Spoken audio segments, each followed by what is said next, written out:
Hello, welcome to Anu's lifestyle. ఈరోజు బూడిద గుమ్మడికాయతో వడియాలు పెడుతున్నాను.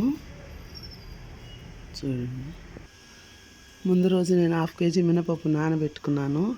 బాగా నానిన తర్వాత గ్రైండర్కి వేసుకొని దాంట్లో గుమ్మడికాయ సన్నగా తురిమేసి నీళ్ళు లేకుండా గట్టిగా పిండి వేసుకొని కలుపుకోవాలి. లేకుంటే అది నీళ్ళు అయిపోయి ఇది నీళ్ళు అయిపోయి వడియాలు బాగా రావు, నీళ్ళుగా అయిపోతాయి.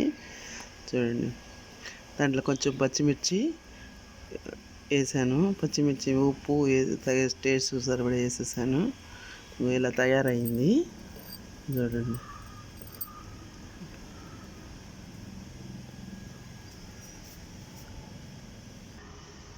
పంచి కాటన్ ఉంటుంది కదా, నేనైతే పంచి తీసుకున్నాను. ఇంకా చీరలు అలాంటివి తీసుకున్నామంటే రంగులు అంటుకుంటాయేమో అని పంచి తీసుకొని తడిపి వైర్ మంచం మీద వేసాను.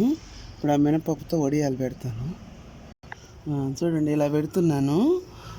ఎండకి బాగా ఎండిపోయాయంటే బాగా వచ్చేస్తాయి, చిన్నగా వస్తాయి ఎండేసరికి.